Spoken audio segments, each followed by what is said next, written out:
Hi, I'm Tom Fitton with Judicial Watch's weekly update here live on Facebook Live. Thanks for joining us this week. Happy Easter to you and happy Passover to you as well. We're happy to be working hard this week. I know it's spring break for a lot of you, but it ain't spring break for corruption in Washington, D.C., I can tell you. So there's a lot to talk about. First, breaking news on the latest that British intelligence were being used, or materials from British intelligence surveillance was being used by the Obama administration, again targeting the Trump team during the run-up to the election. This seems to confirm allegations by Judge Napolitano at Fox News and Donald Trump, who picked up on them, President Trump, who picked up on them, that the Obama gang was using British intelligence also to spy on Trump. Quote, incidentally. I tell you, this scandal is just getting bigger and bigger. Judicial Watch is in the center of it in the sense that we've got FOIAs, well over about 24 Freedom of Information Act requests, 2 lawsuits, and I expect more will be filed, to get information about the surveillance and legal leaking, classified material related to that surveillance from this administration, and it's really the conduct of the prior administration we're interested in, so we're on top of it. And of course this is all part of the debate of the deep state, and we are on top of the deep state as well, investigating that, and specifically we filed a lawsuit against the EPA to get communications from the employees and top officials who are many bureaucrats, essentially, are running the agencies because the administration doesn't have its political appointees in place. And they're using these applications like Signal that allows for encrypted communications. And obviously, that is of concern to those of us interested in transparency in government, because if appointed officials, if bureaucrats and agency officials in the federal government are using these encrypted communications to communicate with each other, we don't have access to it, because a lot of these communications can be deleted at the drop of a hat. I think the Signal application allows you to delete the material automatically, and if you delete the app on either side of the communication stream, we may never see the records. So this is a signal that if you're going to use an app like Signal, this lawsuit demands that you turn over the records, that they're government records. And I just cannot believe, and by the way, the Signal app is reportedly being used by the anti-Trump contingent within the federal bureaucracy there at the Environmental Protection Administration. They hate the idea that President Trump is depoliticizing the agency, which was engaged in a war on the U.S. economy using the excuse of so-called climate change.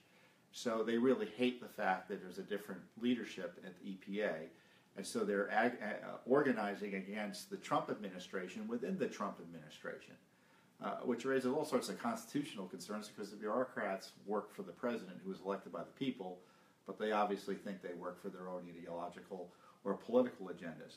And we aim to figure out what's going on and to remind the agencies they need to enforce the rule of law when it comes to records maintenance and disclosure under the law. You know, I just can't believe we're still having to, well, I do believe it, but it's really outrageous we're still having to contend with this issue even after the whole Clinton email issue, which is still an ongoing fight as well. But the point is that we've got this, these bureaucrats who hate Donald Trump, don't think he should be president, and as a result, they're willing to break the law, it looks like, to do, quote, government business. And this is something our lawsuit is designed to expose. We asked for these records back in February. We asked for communications from the top-level EPA officials, and these top-level positions may be held largely being controlled by career civil servants or bureaucrats who have been elevated, at least temporarily.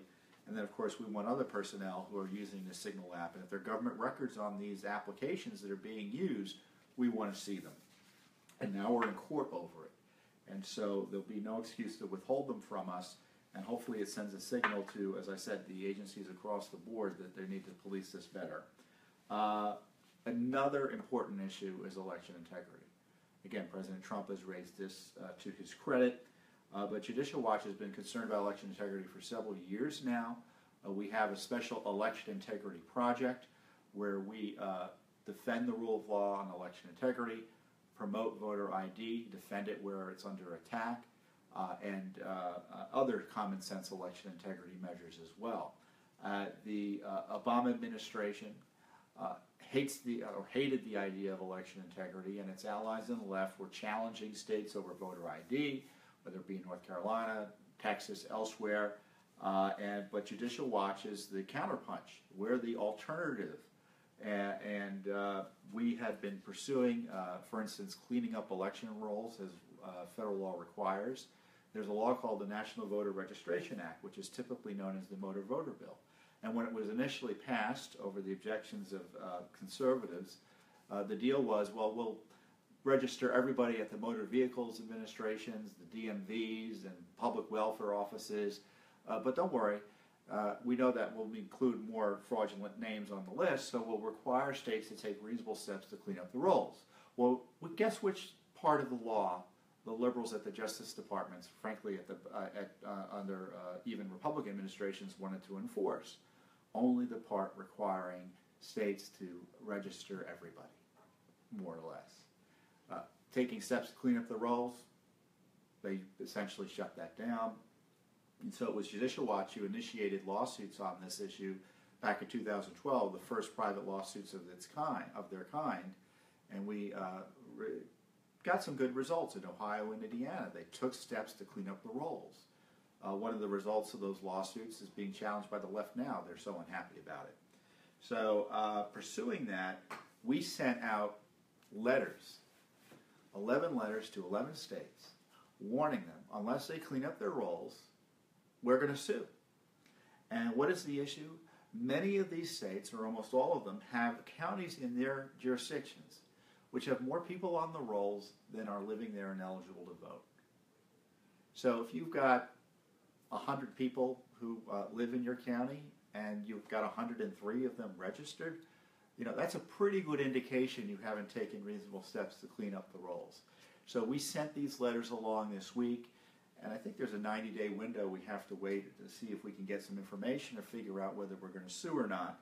But the states are Alabama, Florida, Georgia, Illinois, Iowa, Kentucky, Maryland, New Jersey, New York, North Carolina, and Tennessee. Again, Alabama, Florida, Georgia, Illinois, Iowa, Kentucky, Maryland, New Jersey, New York, North Carolina, and Tennessee.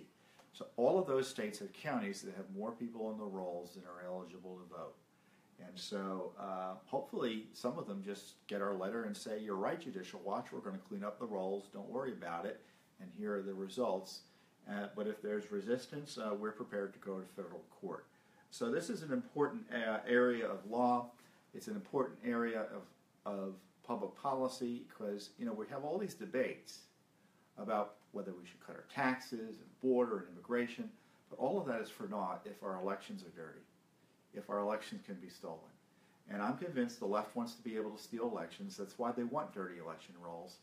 That's why they don't want voter ID. That's why they don't want people to have their citizenship status checked before they register. So these lawsuits could be very important, or this legal effort could be very important, because it would require states to take steps to remove dead people from the rolls. If people moved away, they should be removed from the rolls of the states in which they used to live. And obviously non-citizens shouldn't be on the rolls as well. So this is a vehicle to clean up the rolls, and we're not waiting for the Justice Department to act. We're not waiting for the states to act. Judicial Watch is taking action here, and this is one of the great things about Judicial Watch. Those of you who support us already know this. Those of you who don't should support us, is that we do work independent of the government. And even though we're hopeful sometimes that Congress or an administration will do the right thing, we don't rely on them to do all the work. If it's important, we are going to be there. We're doing it on the Russia investigation. We're doing it on election integrity. You name it. We're doing it on IRS. We're doing it on Benghazi. We're doing it on Obamacare where we can. You name it. We are there trying to get the word out. And most importantly, to hold the government to account to the rule of law, and thinking of ways to do that both creatively and quite uncreatively, but effectively in the sense of just using the plain old Freedom of Information Act to find out what the government's up to. Along those lines, we sued the Bureau of Alcohol, Tobacco, and Firearms, the ATF as it's otherwise known, over its effort during the Obama years to ban AR-15 ammo as armor piercing. So bear with me, those of you who are shooting enthusiasts, you probably know more about the issue than I do, but there are three types of ammunition that the Obama administration reclassified as armor piercing in 2014 or 15. And as a result of reclassifying that ammo, it effectively could place it out of the reach of civilians who wanted to use it. And my understanding is the ammo is really no different than traditional ammo, and it was just your leftists in the Obama administration figuring out ways to constrain Second Amendment rights. They obviously can't ban all the guns they want, so one way, the avenue they pursue is to try to restrict access to certain ammunition. If you don't have a gun, you don't have ammunition. What good is your Second Amendment right? The left understands that, but it doesn't stop them from trying to violate the rule of law in the case of these Obama regulations to try to undermine your Second Amendment rights. So that's why we were pleased to sue this week about that issue. We had asked for these records back in March of 2015, so now that's 2 years ago. And it just shows you that by the way, we've had thousands of Freedom of Information Act requests pending with the government. We can only sue on a few hundred of them, practically speaking, over time. We filed lawsuits 300 times against the Obama administration, and ironically, we're going to be suing the Trump administration and find out what the Obama administration was up to. But this is an opportunity for the Obama administration or the Trump administration to bring some transparency to that corrupt agency. I see this week someone associated or the alleged shooter, Brian Terry. Remember the Border Patrol agent killed by guns associated with the Fast and Furious gun running operation run by Eric Holder and Barack Obama's administration. Well, they arrested him just recently, or just this week. That scandal, for instance, we're still waiting for documents on. So this is an opportunity, and I've told the White House this, and I encourage you to share your views on this too. They've got to be transparent. They've got to be transparent on everything, and things they may not want to be transparent about. But certainly we've got a clean house, and one way to clean house is to find out what went wrong, and that means finding out about Fast and Furious, this ammo ban, the IRS, Benghazi, election integrity issues and things like that, and of course Russia as well. So that's something we're on top of as well. The other good news this week, and I'll close it with a great story. Thank God Judge Gorsuch was confirmed to the Supreme Court of the United States. So now he's Justice Gorsuch. He was sworn into office this past Monday, I believe. So now he's a full-fledged member of the court. The Democrats tried to blow up the process by filibustering Judge Gorsuch, and the Republicans changed the rules to ensure that if a majority of the Senate wanted to confirm a Supreme Court justice, the majority would rule. I didn't object to changing the rules like that. We object to filibusters in principle, I think, here at Judicial Watch. They're a Senate rule. They're not a constitutional rule, and I don't like the idea of Senate rules getting in the way of the will of the American people, especially when there's no good reason to have them, and especially when they're being used to thwart a majority of the Senate from providing a confirmation vote on a Supreme Court justice. That's just simply not acceptable. So it will be easier, I think, now to get some good constitutionalists onto the Supreme Court. I'm trusting that Judge Gorsuch or Justice Gorsuch will be a leader for our values in the Supreme Court. He's a good replacement for Justice Scalia, and a credit to not only President Trump for nominating and sticking with Judge Gorsuch, but Mitch McConnell, who is the senator from Kentucky, who's the leader of the Republicans in the Senate. Mitch McConnell doesn't always do the things that conservatives want him to do.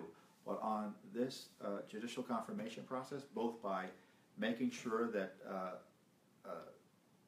the Garland nomination could not go forward in an election year, which would have been really an outrage, and then secondly by willing to invoke the so-called nuclear option to make sure that Gorsuch could get confirmed as the American people wanted him to be. That took some leadership, and I appreciate that he did that. And again, you should let both the president and Mitch McConnell know, and the senators who voted for Judge Gorsuch, if they're one of your senators, that you appreciate what they did. Because we should criticize our elected leaders when they do the wrong thing, but when they do the right thing, we should show our appreciation. So a lot to talk about this week. Thanks for joining us again. Happy Easter, happy Passover, and I'll see you next week. Tom Fitton signing out.